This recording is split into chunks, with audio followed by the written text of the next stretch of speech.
Shalom, pemirsa yang diberkati Tuhan. Bertemu kembali dalam seri pelajaran Sekolah Sabat. Sebelum kita mulai, mari kita berdoa.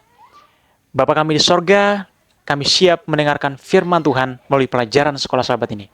Berkati pemirsa yang sedang menyaksikan pelajaran Sekolah Sabat ini. Kiranya itu dapat merubah kehidupan kami menjadi serupa dengan karakter Yesus. Ini doa kami Tuhan, di dalam nama Tuhan Yesus kami berdoa. Amin.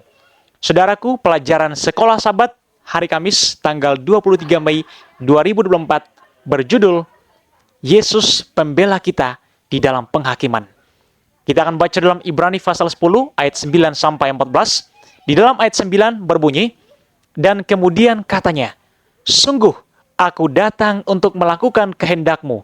Yang pertama, ia hapuskan supaya menegakkan. Yang kedua, ayat yang ke-10, dan karena kehendaknya inilah kita telah dikuduskan satu kali untuk selama-lamanya oleh persembahan tubuh Yesus Kristus. Ayat yang ke-11, selanjutnya setiap imam melakukan tiap-tiap hari pelayanannya dan berulang-ulang mempersembahkan korban yang sama sekali tidak dapat menghapuskan dosa. Ayat yang ke-12, tetapi ia setelah mempersembahkan hanya satu korban saja karena dosa, ia duduk untuk selama-lamanya di sebelah kanan Allah. Ayat yang ke-13, dan sekarang ia hanya menantikan saatnya di mana musuh-musuhnya akan dijadikan tumpuan kakinya. Ayat yang ke-14, sebab oleh satu korban saja ia telah menyempurnakan untuk selama-lamanya mereka yang ia kuduskan. Saudaraku, pertanyaannya adalah, apakah perbedaan yang dinyatakan oleh ayat ini antara pelayanan imam di dalam bait suci duniawi dengan pelayanan Yesus di dalam bait suci surgawi? Sekali untuk selamanya, Kristus mati di kayu salib sebagai korban yang sempurna bagi dosa. Pelayanan keimamannya di dalam bait suci surgawi menguduskan saudara dan saya. Sekarang, setelah masuk ke dalam ruang Maha Kudus, dia berdiri sebagai pembela kita dalam penghakiman. Saudara bisa baca dalam 1 Yohanes pasal yang kedua ayat yang pertama. Selanjutnya, Kristus hanya satu kali saja mengorbankan dirinya untuk menanggung dosa banyak orang. Sesudah itu, ia akan menyatakan dirinya sekali lagi tanpa menanggung dosa untuk menganugerahkan keselamatan kepada mereka yang menantikan dia. Di dalam Ibrani pasal 9 ayat yang ke-28. Saudaraku, melalui pengorbanan dan pengantaraannya, dosa telah ditangani. Dalam 2 Timotius 4 ayat 8, sekarang dia datang kembali bagi mereka yang merindukan kedatangannya. Kita akan baca, Bapak Ibu, dalam Ibrani pasal 6 ayat 19 sampai 20. Dalam ayat 19 berbunyi, pengharapan itu adalah sauh yang kuat dan aman bagi jiwa kita yang telah dilabuhkan sampai ke belakang tabir, di mana Yesus telah masuk sebagai perintis bagi kita ketika ia menurut peraturan Melkisedek menjadi imam besar sampai selama-lamanya. Mengapa dia mengundang kita untuk mengikutinya, dan apakah yang kita temukan ketika kita mengikutinya?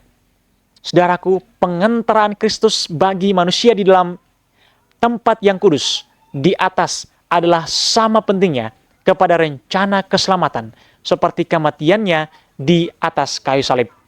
Oleh kematiannya, ia memulaikan pekerjaan itu yang sesudah kebangkitannya, dia naik untuk menyelesaikannya di surga. Oleh iman, kita harus masuk ke dalam tabir atau selubung di mana Yesus sebagai perintis bagi kita. Saudara bisa baca dalam Ibrani pasal yang ke-6 ayat yang ke-20. Di sana terang dari salib di Golgota telah dipantulkan. Di sana kita boleh mendapat pemandangan yang lebih jelas mengenai rahasia penebusan.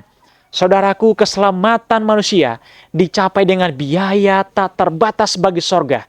Pengorbanan yang dilakukan sama dengan tuntutan paling luas hukum Allah yang sudah dilanggar itu.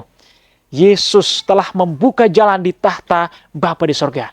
Dan melalui pengantaraannya, keinginan sungguh-sungguh dari semua yang datang kepadanya dalam iman boleh disampaikan di hadirat Allah di sorga. Tertulis di dalam buku Kemenangan Akhir yang ditulis oleh hamba Tuhan Ellen G. White dalam halaman 414. Saudaraku yang saya kasihi, rencana keselamatan adalah rencana yang lengkap untuk menyelesaikan pertentangan besar dan menyelamatkan planet ini dari cengkraman iblis. Kehidupan Yesus menyatakan kasih Allah kepada manusia yang membutuhkan dan alam semesta yang sedang menyaksikan. Kematian Yesus menyingkapkan kengerian dosa dan menyediakan keselamatan bagi seluruh umat manusia. Pengantaraannya di bait suci surgawi memberikan manfaat penebusan bagi setiap orang yang mengulurkan tangan dengan iman untuk menerimanya. Pertanyaannya saudaraku, bagaimanakah kematian Kristus di kayu salib berhubungan dengan perantaraannya di bait suci surgawi? Dan mengapa penghakiman begitu penting bagi rencana keselamatan? Tuhan memberkati. Mari kita berdoa. Bapa di sorga, terima kasih Tuhan, janji yang luar biasa. Terima kasih Yesus, Engkau telah menjadi pengantara kami. Terima kasih atas pengorbananmu yang sangat luar biasa, yang sangat mahal harganya. Ya Tuhan, berkati pemirsa yang menyaksikan akan firman Tuhan ini. Kiranya perubahan terjadi dalam kehidupan kami Tuhan. Kami bersifat dan berkarakter sesuai dengan kehendak Tuhan. Yang memotivasi kami untuk tetap hidup sebagai hamba-hamba Tuhan yang menantikan Tuhan Yesus yang kedua kali. Inilah doa kami Tuhan. Ampunilah dosa kami Tuhan. Di dalam nama Tuhan Yesus kami berdoa. Amin.